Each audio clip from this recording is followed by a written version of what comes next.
मित्रों नमस्कार। आज एक दो शेर और मुक्तक और उसके बाद गजल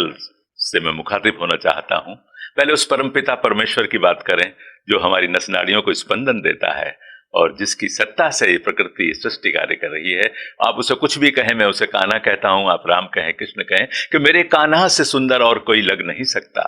मेरे कान्हा से सुंदर और कोई लग नहीं सकता, मगर है शर्त बस इतनी नजर राधा सी होनी चाहिए, मगर है शर्त बस इतनी नजर राधा सी होनी चाहिए। और चार पंक्तियां उस ईश्वर के लिए और उसके बाद में सीधे सीधे एक बहुत ही अच्छी गजल हुई है माँ के ऊपर, उस मातृशक्ति के ऊपर, उस पर मैं आऊंगा मुक्तक के बाद। तो जिसे वो पंख देता है उसे परवाज भी देता,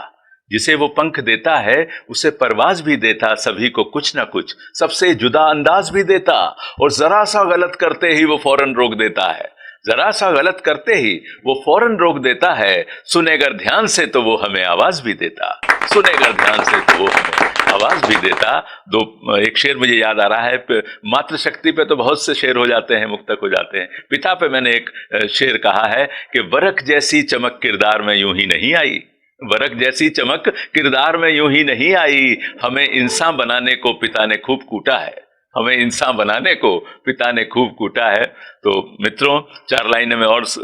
रखना चाहता हूं कि सबके अपने अपने गम हैं, कुछ के ज्यादा कुछ के कम हैं,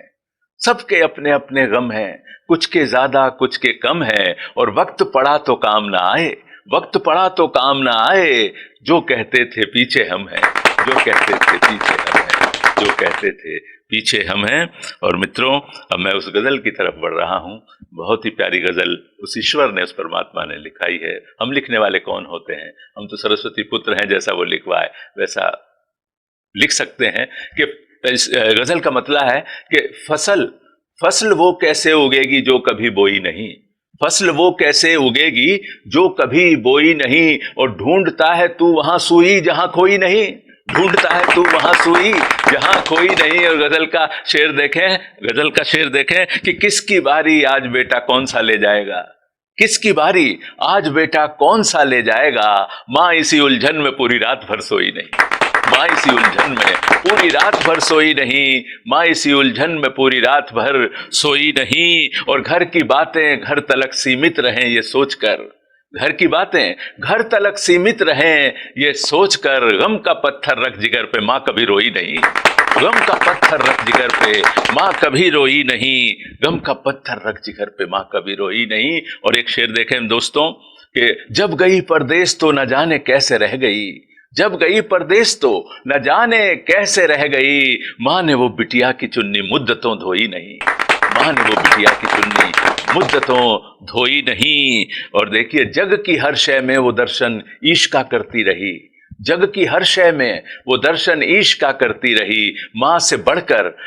बढ़कर आत्मदर्शी दूसरा कोई नहीं, माँ से बढ़कर आत्मदर्शी दूसरा कोई नहीं। और घर की बातें घर तलक सीमित रहे ये सोचकर, गम का पत्थर रख जिगर पे माँ कभी रोई नहीं, किसकी बारी आज बेटा कौन सा ले जाएगा, किसकी बारी आज बेटा कौन सा ले जाएगा, माँ इसी उलझन में पूरी रात भर सोई नहीं, माँ इसी उलझन में पूरी रात भर सोई नहीं। एक मतला और दो तीन शेर मुझे याद आ रहे हैं, और उस पर देखे, उठ रहा तूफान मेरे दिल के अंदर दोस्तों, उठ रहा तूफान मेरे दिल के अंदर दोस्तों, जान ही लेकर रहेगा ये बवंडर दोस्त,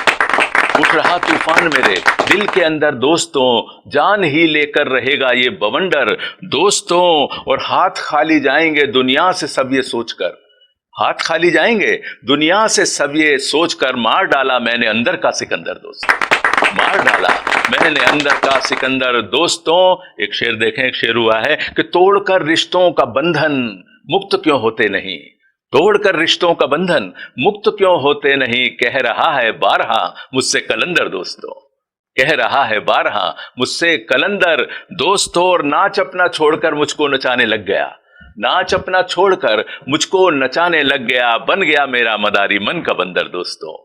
बन गया मेरा मदारी मन का बंदर दोस्तों। एक शेर हुआ, प्रकृति पे हुआ, पर्यावरण की लोग बात करते हैं, और जो शायर हैं वो शेर के माध्यम से अपनी बात कहता है। तो वो मैंने समंदर की व्यथा को इस शेर में मैंने कहा है कि क्यों करी गद्दारी मुझसे खा के मेरा ही नमक, क्यों करी गद्दारी मुझसे, खा के मेरा ही नमक, पूछता है हमसे ये गंदला समंदर दोस्तों, पूछता है हमसे ये गंदला समंदर दोस्तों, उठ रहा तूफान मेरे दिल के अंदर दोस्तों, जान ही लेकर रहेगा ये बवंडर दोस्तों, ये बवंडर दोस्तों। आप सबका बहुत बहुत शुक्रिया, बहुत बहुत धन्यवाद।